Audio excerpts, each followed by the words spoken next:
They were too busy. They were too busy exchanging verbal thoughts. It's a nice way of saying yakking.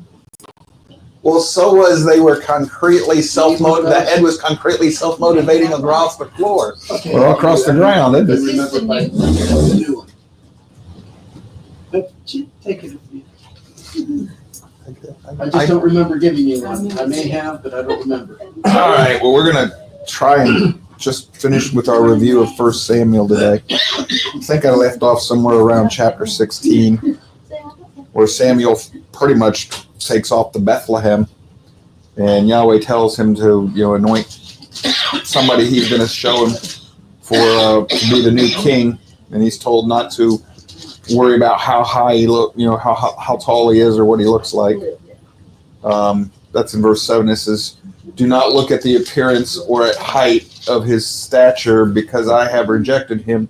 For Yahweh sees not as man sees, for man looks at the outward appearance, but Yahweh looks at the heart." And this is where in verse 12, Samuel sees David, and he's described as he's ruddy, beautiful eyes, and handsome appearance. And Yahweh said, "Arise, anoint him, for this is he." He's the youngest in that family. Ruddy. There's that. I don't know what the Hebrew there is. I looked at my notes. It didn't tell me. I didn't look it up. But that's in English. It's the same description we get for Esau.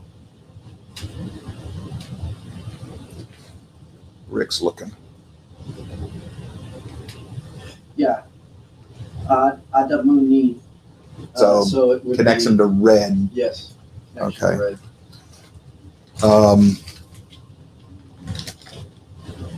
So either more than likely red-haired. We'll see. Anyhow, and from there we go into chapter 17 with Goliath's challenge. And I don't know how many of y'all are aware of this, but in ancient times, sometimes for economy of the battle, both sides would just pick a champion and let the champions fight. Whichever one lost, everybody on that team would just surrender to the side where their champion won. And it gives Goliath's description here. He's 6 cubits in a span. If I remember right, the common cubit was roughly 18 inches of today. Span was, I don't remember, was it 6 inches? Yeah, but roughly 6 inches, I think. So he's 6, 7, 8, 9.5 feet tall. So, and then if you read through your scriptures elsewhere, he's got brothers. So we're told that, King David, he picks up 5 stones. And I've always thought that was interesting. Some people think he picked one up for Goliath and his 4 brothers, but if memory serves, Goliath had 5 brothers. So there'll be a total of 6. I don't know. I think the 5 stones was also to tie it to the idea of Torah and faith, the Pentateuch. Could be. I just know that number rhymes and rings throughout the scriptures. So we already know the story. David slays Goliath. He accepts the challenge. That goes us over to, we're in chapter 17. And the story starts in verse 31 where David kills Goliath. And the story shows David's faith and his trust. Is that somebody at the door? Thought I heard a knock. No. Must not be. I'm not all with it today, folks.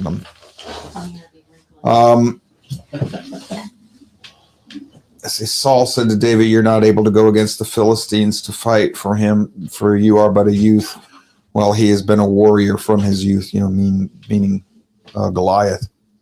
So nobody thought that he'd be able to win. He's just a small kid, probably what we would think of as high school, or maybe even younger at this point.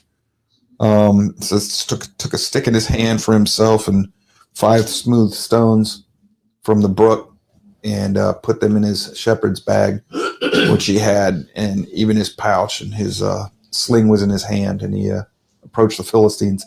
Have any of y'all ever seen a video of somebody using one of these ancient slings? they can sling that sucker. And they can be accurate out to about 100 yards. Wow. So yeah, that they can get that thing moving.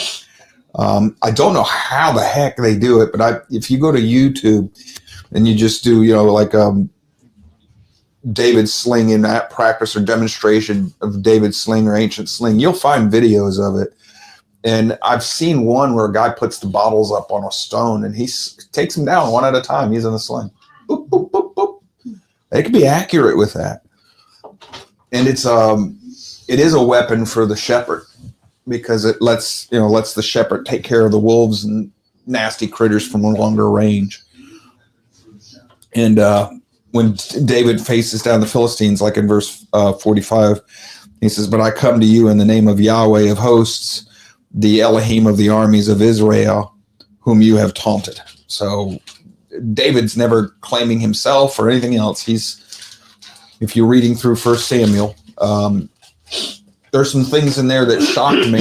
I had forgotten about little details. I'll point out a few of them as we get there, but he stays faithful to Yahweh, and he, which kind of makes me, some of the details kind of make me go, huh? Because I'm told he's faithful to Yahweh after Yahweh's own heart, but yet some of the things that David does are in the first half of the story. This is before he's trips up with Bathsheba and everything. There's still some things in here that make me kind of curious.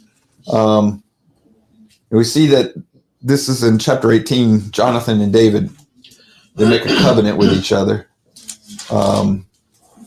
We're told Jonathan loves David as much as himself. These two are friends all the way up into, and Jonathan rescues David several times up until he's killed in battle. And we see here where the women start singing the song about Saul has slain his thousands, but David his 10,000s. This is absolutely typical Middle Eastern hyperbole. Okay, because at this point, David hasn't slain 10,000 people. He might eventually one day, but, as a leader, but not personally himself. So this is the hyperbole that we have to get used to as modern day readers. I've seen so many devout and well-meaning believers run into scriptures like this, and they'll literalize it. Yep, David has killed 10,000. Well, in the storyline we've got in the scriptures so far, he killed Goliath. So I guess Goliath is worth 10,000 men. I don't know.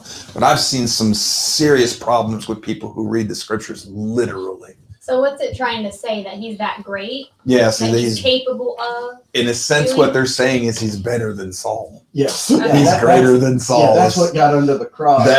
And if you keep reading it, that's what Saul recognizes it that way. The people champion David better than Saul. Yeah, in the ancient mind, the king was the leader of the armies in battle, and to say that someone else was... But he killed enough, Yahweh wouldn't let him build the temple. Yes, ma'am. He does eventually kill a whole bunch. He does. He is. He's got blood on his hands. He is very valiant in battle, but that's the thing is, someone else being more successful in battle than the king, that was a big... yes, it was the king. So, and it tells us here in chapter 18, verse 10, the subheading in my scriptures, which it's not in the text, they add it. It says Saul turns against David. And it says, and this is one of the ones I found interesting. An evil spirit from Elohim came mightily upon Saul. That's got to be, in my note, it says that this is sometimes an evil ruach or whatever. It's a Hebrew euphemism for saying that basically Saul had a temper tantrum. It wasn't that Yahweh literally sent an evil spirit down there to, mess and torment with Saul and change his mind and everything.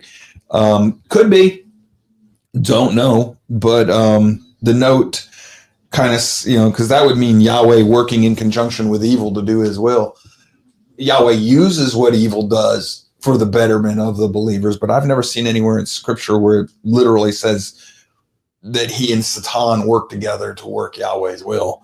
So I don't know how that in the English phrases. Does it read any different in the Hebrew? Where is that? We're in chapter 18, verse 10. 10. This is now it came about in the next day that an evil spirit from Elohim came mightily upon Saul, and he raved in the midst of the house while David was playing the harp with his hand. It reminds me of the hardening the heart thing. Yeah, now that's one thing. That's hardening the heart, but that's not deliberately. Pharaoh had the option of fighting back. That one I'll have And to look didn't. up. So there's something. That's one of the ones that puzzled me. They might have been thinking back to Job, where a lot of people think that the angel that Elohim was talking to, that Yahweh was talking to, was Satan or an evil Yeah, but he angel. was just a But yeah. assuming if you thought that, he was sent. He said, if you looked at my servant Job. So we could look at it from that point of view. Test him, but in this case, You know, you know, and it's hard to say. There's a lot of things we don't understand, and when we think we do, we're wrong. well, right here's the first time that Saul throws the spear at David, and tries to run him through, pin him to the wall. Did you find anything, any help there, or is this going to be one of those idioms that, or Well, it possibly? is ra, that is typically translated as evil,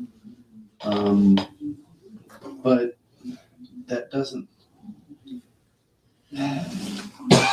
Could also be, I guess, maybe if we conceptualize it as a spirit that's evil in the sense that its effects or what it does is not Right. good. Right. I mean, I would look at this as, like we were saying, Saul got angry and all this stuff. We can choose to be happy or sad. We can choose to be angry or pleasant. So I think that's kind of what's going on here is he's letting this anger consume him, I think is His what jealousy is what this is. Right, Envy right. and jealousy. Yes. Yes, ma'am? Also, could it be almost similar to like a curse? Because he blesses and curses. Saul's already doing wrong. Yeah, especially if it's like a miniature season, like what happened to Nebuchadnezzar. Yeah. Because Yahweh made Nebuchadnezzar go mad for Maybe 7 the years. evil spirit from him is more like a curse because of It could things be. you're already doing. You're going to do. It is the first where we're going to start seeing this back and forth with Saul. Okay, David, I won't hurt you. Yeah, let me kill that boy. Oh, I'm not going to hurt you. Let me kill it. Oh, boy. What does yours say on 12? In verse 12, it says, Now Saul was afraid of David, for Yahweh was with him, but had departed from Saul. So maybe that was Mm-hmm. the evilness of because he had left him. And Well, this, and he didn't actually, he, like she said, you make the choice. yeah. If we read verse 16, I think what we're looking at here is Elohim sends the evil spirit. I think basically what this is hardened his heart or turned him sour. Yeah. Because in verse 16, this is all Israel and Judah loved David, and he went out and came in before them. So in other words, going out and coming in is a way of saying he lived before them. He conducted his business. And notice what it says, Israel and Judah. This is before there's been a split, and we're already referring to them as Israel and Judah. And going out and coming in when you say that in the Hebrew, the first thing you're thinking about is blessings, because typically, you're blessed and you're going out and you're coming in is a typical way that they say, in regard to blessings. Then the rest of from 17 on, we see where Saul tries to trap David with his daughter Merab, but apparently, David sees through that, and then Michal, we're told she loves David and she wants to get married, but again, at least at first, David's like, well, no, and part of this is he knows he doesn't have the money to pay the dowry, so there's probably a little bit of pride thing going on with David, like, who am I? And Saul makes him a deal, and he says, well, you go bring me 100 foreskins from the Philistines or whatever. And David decides, well, yeah, I can do that. So he goes and gets 200. And he ends up marrying Saul's daughter. And then chapter 19, we see Saul told Jonathan, his son, and all his servants to put David to death now. So now he's son-in-law. He wants to kill him again. Jonathan warns David, speaks well of David to his father. The whole rest of this chapter of this book of 1 Samuel, we go until Saul's dead. It's a vacillation with him, back and forth, back and forth. And several times he is told forcefully by Samuel and demonstrated by David that David's not trying to usurp his throne. No, he's not. And yet, and he even acknowledges it. Yeah, and Saul acknowledges this. Well, that's typical schizophrenia. Yeah, that could be what we mean by Elohim sent a evil spirit. Yeah. It's also typical of somebody who hasn't converted. You can convince them of something, but I see that, and they will see it. But in their heart of heart, minds of minds, they really don't care. They're going to go back to, this is the dog returning to his vomit, back to his nature. Leaning on his own understanding. Yeah. So since at heart, Saul is covetousness of his throne and of his family line, he's just not willing to take chances with David. And he's jealous of the people, because I can almost promise you that people revere David more than Saul. It's hinted at in the texts, because they mention that song several times throughout the rest of this narrative. He's like a rock star. He was highly visible to them. Even the surrounding nations know about this song and taunt. So that's, if you're King Saul and your enemies even know about this song and taunt with your nemesis David, yeah, I could see what I got under his skin and irked him. So his idea, best way to solve that problem is just to kill David. So he tries and it doesn't work. I'm sure Saul understood or knew about the prophecy that Judah was where the... Oh yeah, he knows. Because even several times in here, I don't know whether or not I don't know where it comes in the narrative, but Saul admits to David, he goes, well, I know you're going to become king. Okay, but I don't know if Samuel or anybody has told him that David's already been anointed. Does Saul know that David's been anointed yet? I don't remember seeing that when I reread it again this morning. Maybe, but if not, then how does he know David's going to end up being king? Is he just guessing, or is it because he knows that the scepter comes from Judah? So then again, he's a Benjamite. And Benjamin will be aligned with the house of Judah. So I don't know. I don't know why Yahweh chose Saul from Benjamin, given the fact that he knew that the scepter was going to come from Judah and from David's line. That's a mystery to me as well, why he did that. There's got to be a lesson taught, but other than the fact that Saul didn't obey. Because here again in verse 10, he's listening to Jonathan, and then another evil spirit from Yahweh on Saul, verse 9, and he tries to run him through with a spear again. And here's another one in chapter 19, verse 13. Here's another one of these little oddities. Michal, whatever, David's wife, takes the household idol and laid it on the bed. Well, pretty big idol, I guess, because it's going to look like David laying in the bed with the covers over it.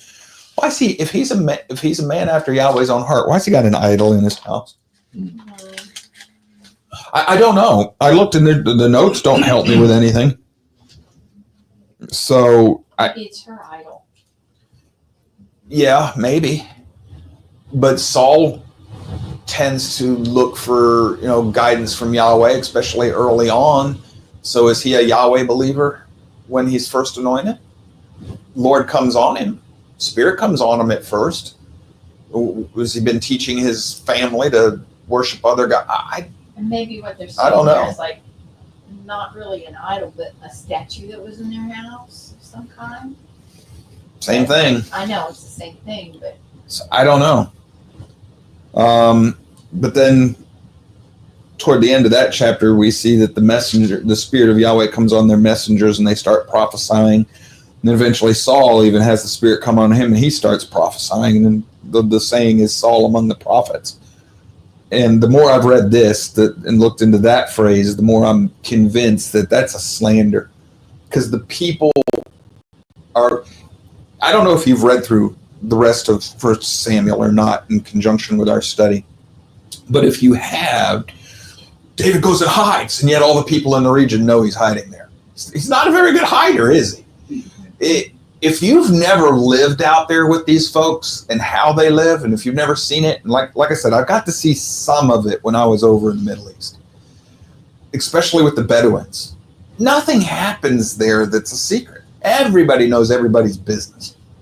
So the fact that, David runs off to this section of the desert to hide, it's like the whole community knows that he's separating himself away from Saul, and it's kind of like a wink, wink, nod, nod.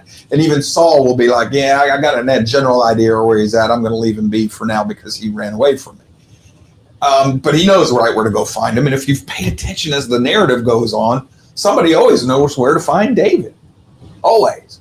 Well, if you've been over there, that's the way this works. These people they don't work as much as we do. Their work day is 4, maybe 5 hours tops, and that's hard worker over there. They spend most of their day gossiping with each other, even the men.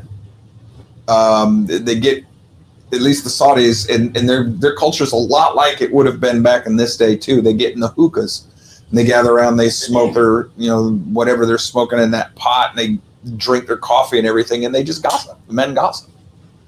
Well, the Hebrews did that at the front gate. And it amounts to a male version of gossip. So, they're telling stories and information, but it amounts to gossip. Somebody always knows where to find David. Always in this story. And every time somebody's sick, they just throw in the day. Yep. So, David and Jonathan make a covenant in chapter 20. And it says, if you... please pray to my father to do you no harm. May the Yahweh do so to Jonathan. He's basically pledging himself. This is just that section in 20. That's about the friendship between Jonathan and David. David, however we want to pronounce it, he's Saul's enemy. How bad did that vex Saul that his son is that close to his enemy? Somebody almost killed his son. Yeah, it was dead because he knows his son is essentially a spy within his own camp, within his own family. Had to have seen that as a form of treachery or treason. So, but tells us a little bit about how close to David Jonathan is. Not to mention how foolish it might make him look because his son is thrown in with his enemy. Yes, Jonathan knew that, and then he said he'd be by his side. Now, that's interesting too, because he's not going to live long enough to be by King David's side. Because that right there, what you were just saying, verse 30, he says, do I not know that you are choosing this? Oh, wait a minute. This is different. Choosing the son of Jesse to your own shame and to shame of your mother's nakedness. This is Saul recognizing that Jonathan is choosing David over his father. And then there's been several in the narratives, there's several appeals for Yahweh to choose between the two different, sides and two different camps. And then we get into chapter 21. This is where David takes the consecrated bread, the showbread. Where's that referenced in your New Testament? Remember when Yeshua is having at it with the Pharisees about what is and isn't permissible on the Sabbath? And he says, don't you remember when David and the men took the showbread? I always, I had forgotten this part of this story, and this is one of the reasons I think I'm reading through the history books now. I always thought David marched himself right into the temple and took the showbread. But when I read the whole story, he just requested it of the priest, and the priest took it and gave it to him. So David didn't defile the temple. He just took the bread that wasn't meant for them. So still, Yeshua cites this as a lesson. Keep them alive first, then worry about the other laws. So it said, so the priest gave him the consecrated bread, for there was no bread there but the bread of the presence, which is the showbread, which was removed from before Yahweh. So that's a big deal. And then he goes, hey, is there a weapon here? Priest says, the only weapon here is Goliath's. That's a big sword. Oh, okay. Quick question. Didn't David initially ask for the bread for the men with him? Mm-hmm. Yep. So in a way, he was kind of like looking after them, not necessarily himself, and maybe. Yeah, he was looking after all of them. But in 1 Samuel, David, this is before David trips and falls. He's a good leader. He's taking care of his people. How many loaves did he get? I thought it was 5. Yeah. Oh, there's that number 5 again. Torah. So, and then we have I had forgotten about this too. In chapter 22, David departs and he goes to Adullam or whatever, and takes about 400 men with him, I think, at that point. But anyhow, he runs into another prophet, Gad. Says to David, do not stay in the stronghold, depart and go into the land of Judah. So David departed and went into the forest of Hereth. I'd forgotten he had another prophet in there helping him along the way. Didn't even remember that. And we've got him hiding out some more. And finally, David comes before the king here in verse 14. The priest does, rather. And Saul orders him killed, but the people won't kill him. And eventually, Doeg the Edomite, he kills the priest. And it's in verse 18, he says he kills 85 men. And then later on in the story, he kills a whole city. An Edomite. Why would an Edomite be ironically connected to this story with trying to kill David? What enemies to start with? Yeah, they're enemies to start with. Well, where did the Edomites come from? Isn't that Esau? That's Esau. Yeah. And what did Esau do with his birthright? Esau doesn't care about the things of Yahweh. Neither do the Edomites. They just don't. They're as close as you're going to get to agnostic non-believers, and they're very pagan riddled, but a lot of them, the way the scriptures portray them, is just don't care. They don't care about anything of spiritual nature. They're earthly. So, yeah, he's perfect character to do this will.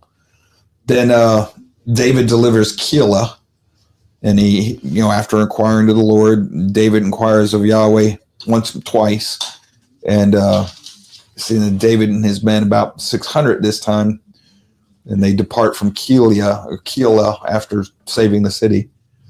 Saul pursues David again.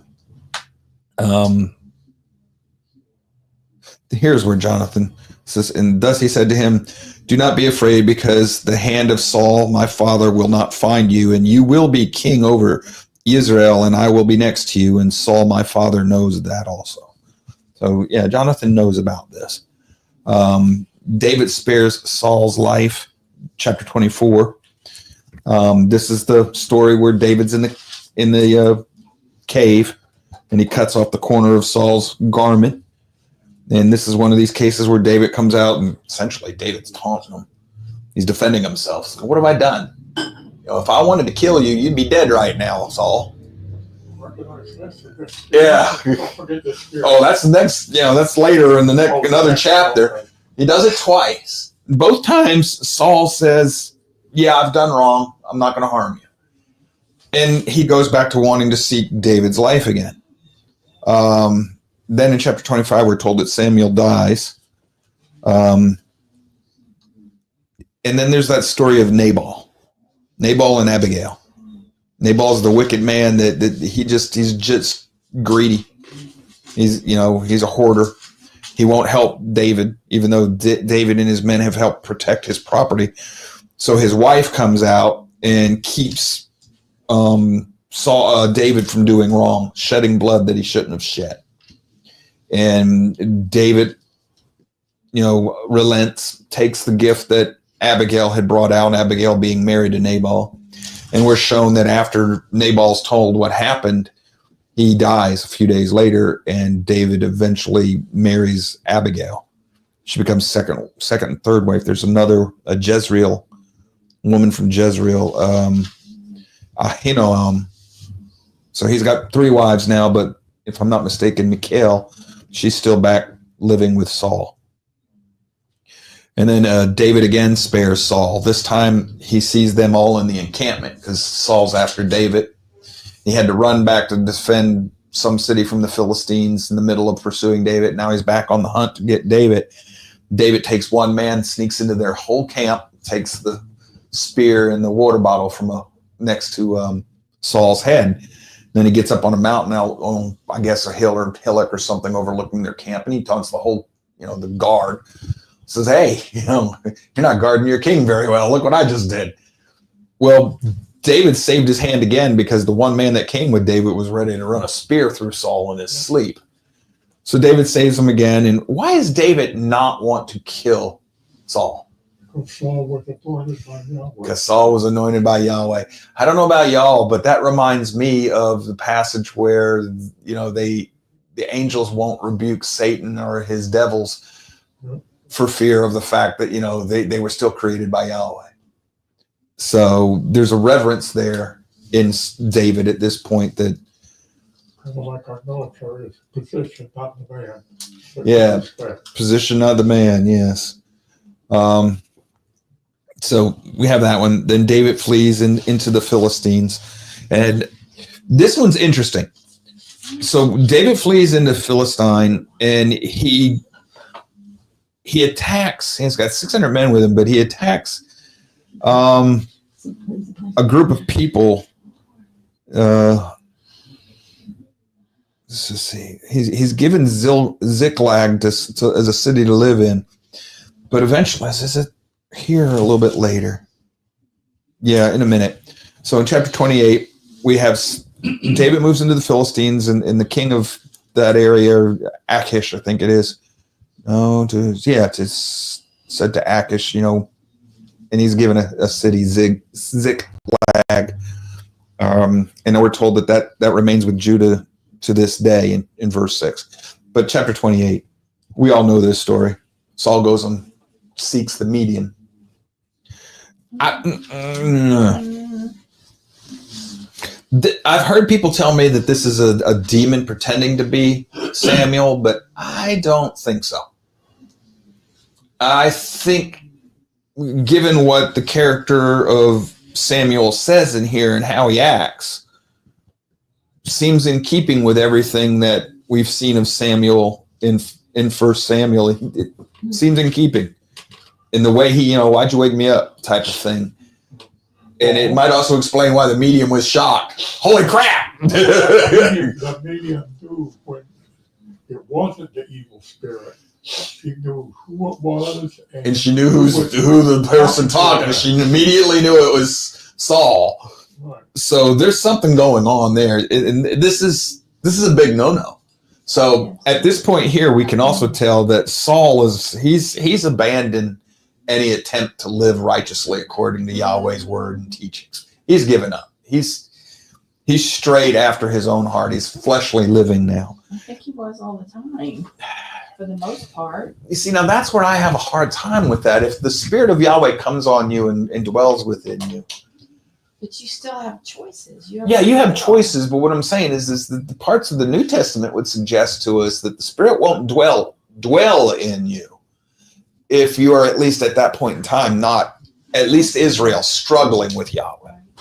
Okay, if you've given it all up, I think at that point, that's when the Spirit leaves you. Basically And what you're saying, you was just making cruddy decisions before, and then at this point, you just not even.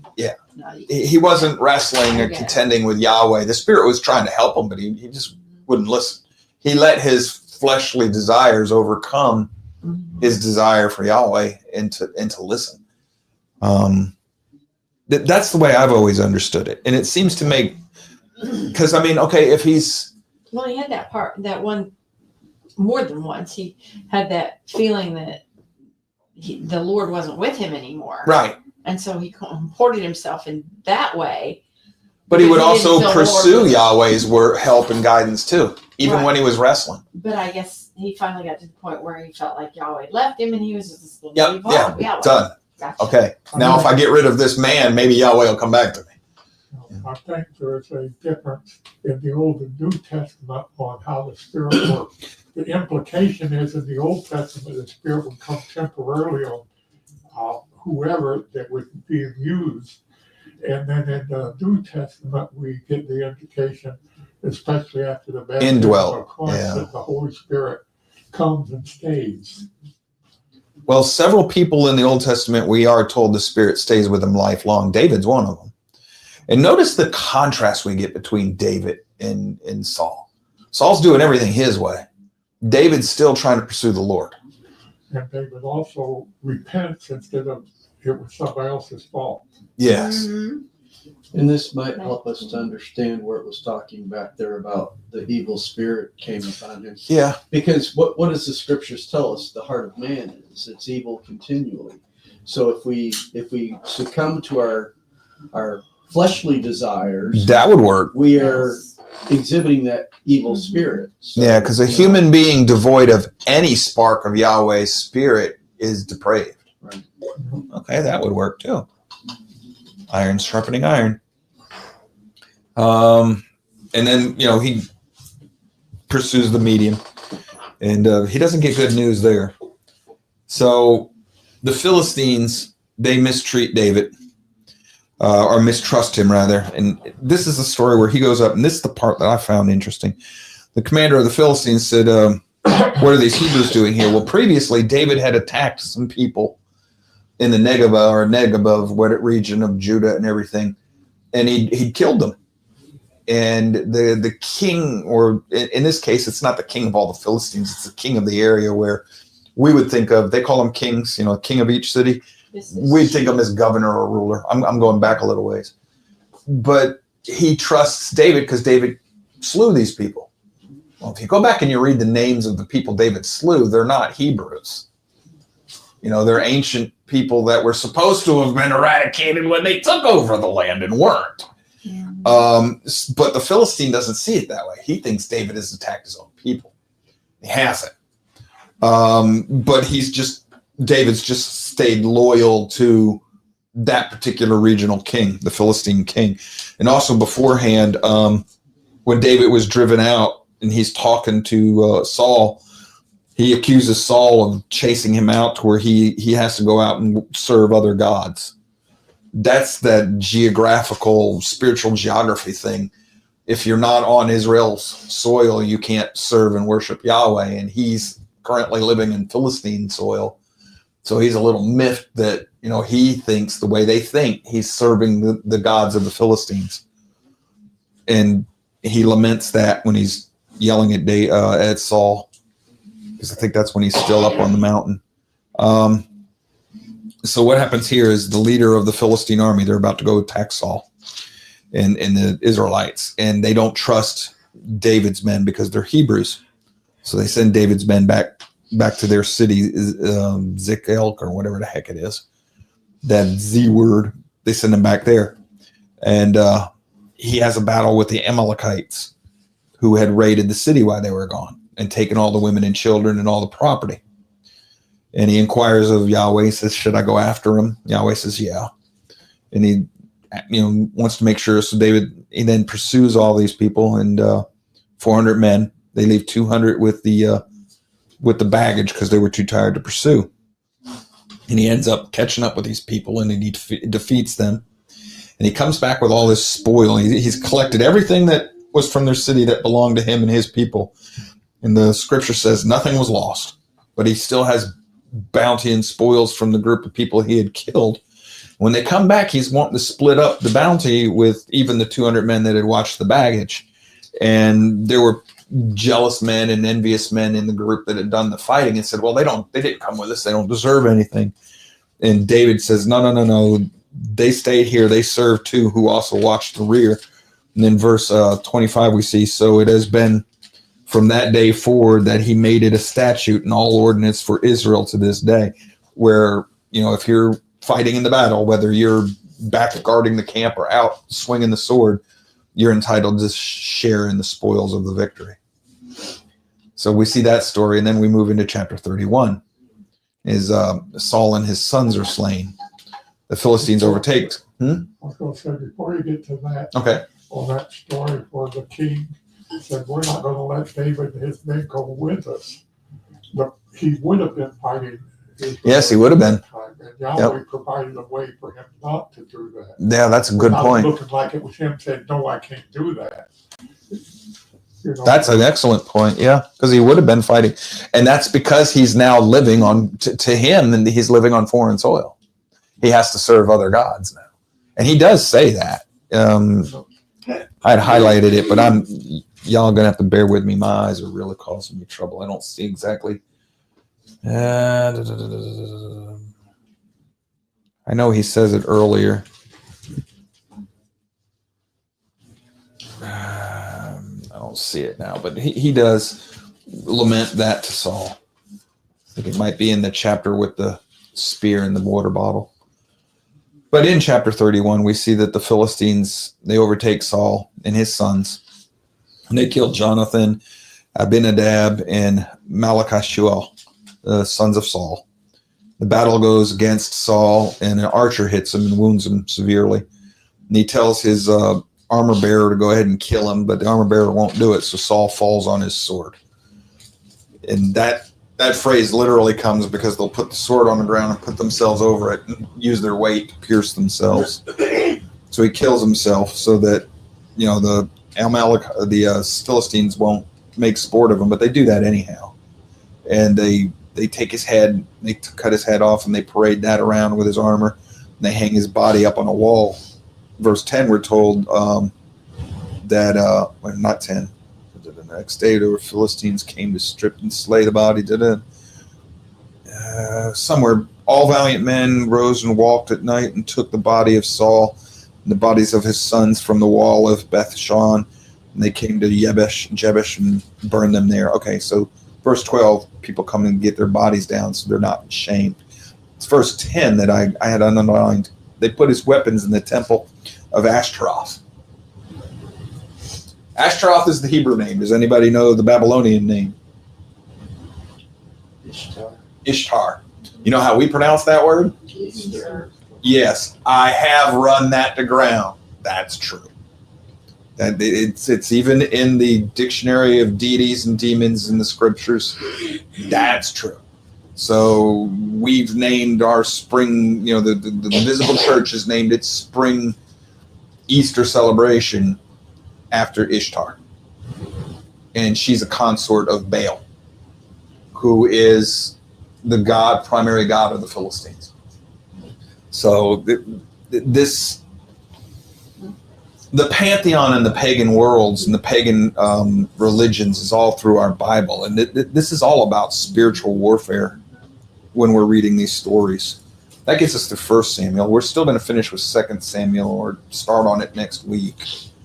I'm still in the process of me personally running through the history books, and it's helping me a little bit. Hopefully, you'll serves to at least remind you of it. I don't see as much in the history books that I need to. There are lessons there, but this is practical application of the teachings of the Torah, and we're also being recorded the ups and downs of all of the heroes of Israel. And by Israel, I mean house of Jacob, all those who wrestle with Yahweh. We see the ups and downs of the prominent figures in the past. I don't know how he would have done this, but had Saul kept his knee to the ground and done what Yahweh told him, Yahweh would have been in a conundrum. Because he told Saul, if you'll obey, you and your sons will have the kingship.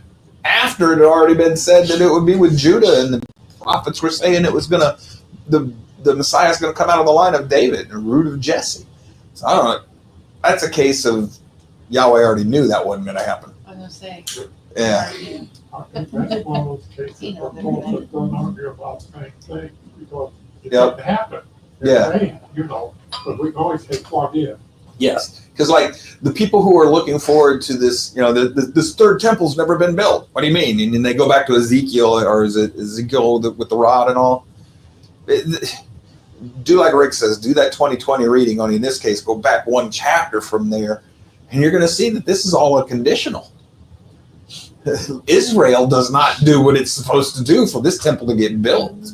So the temple they're seeing, it's not the one that would have been built. They're seeing a lesser temple. Just like at the time of Moses, they were told all these great things will happen for you if. Y'all know that I've been taught how to use logic. If you ever run into a conditional if then, that if part is really important. Most people jump right to the then. Give me the present. No, wait a minute. There was an if before the present.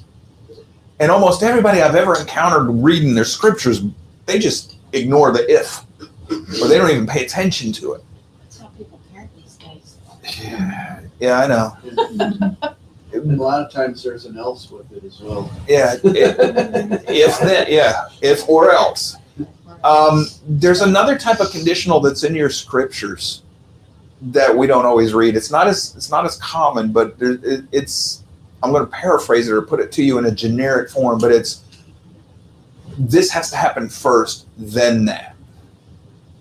I'm going to do blah, blah, blah for you, but first you have to do. That's a form of a conditional. It's a categorical. These things have to be done in order for that to happen. But it's usually not stated as an if-then. But they're there, okay? And we just don't ever look for conditionals in the scriptures, and that gets us in a lot of trouble. We start putting anointings over ourselves and blessings that we don't get. We don't deserve them, and he's not going to give them to us because we didn't meet the first part of the conditional. So, and he's like Rick likes to point out, conditionals are legal language. Okay, and there's a lot of that in here. If you've ever read a really complicated legal document, there are a lot of those if-thens in there. Yeah. And there's also parts of this is your duty, and if you want this benefit, you have to keep up these responsibilities. That's another form of a conditional. You got to do A, B, and C, and in return you get. We've got to remember those conditionals because that's basically there's a conditional in 1 Samuel. A Saul, if you will, and he doesn't. And we're also shown a whole bunch of the practical application in 1 Samuel. The first king they anoint, he's the tallest, best looking. Didn't work out too well. Then they go ahead and they Yahweh anoints a little youth, a little ruddy looking, he's got pretty eyes and he's got a pretty face, but he's just a little guy, youngest in the family. I'm going to make him go up against Goliath. Oh, that's cool. I got a rock. What he had was Yahweh. So, and I think that's echoed in the 5 stones, the 5 loaves of showbread. And there's a lot of practical application in the history books. At least that's what I'm starting to see. It goes all Joshua and Ruth and, practical application there. By the way, just to jump back to the story of Ruth where she's told to go uncover Boaz's feet.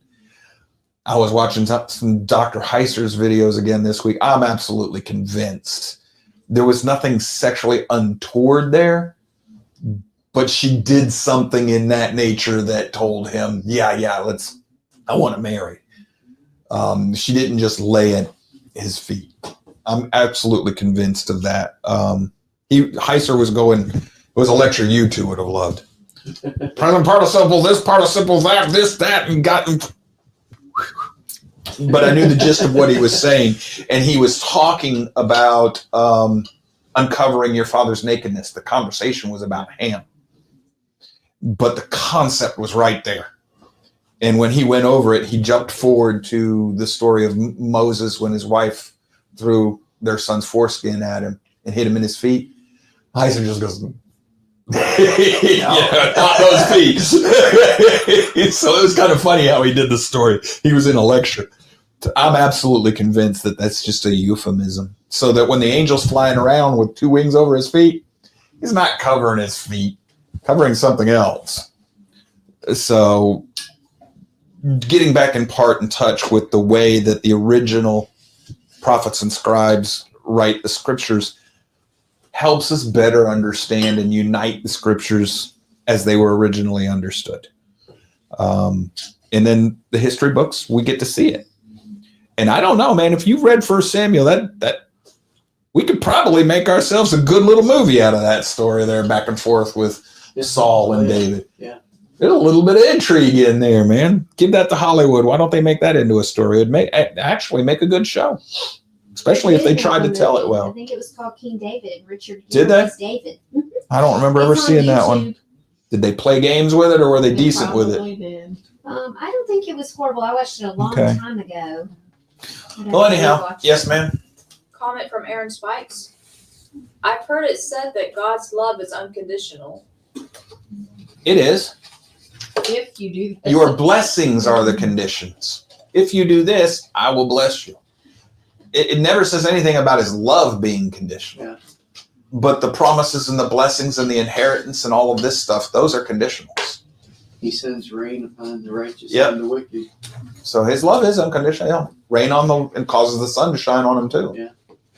So the love is unconditional, and even to some extent, some of your blessings are unconditional, but not everything. His what the founding fathers would have called his providential blessings and protection are conditional. Yeah.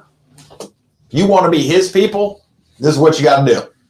Otherwise, you're them people, and I still love you, but I'm waiting for you to leave them people and come be with my people. Cross over. Be born again.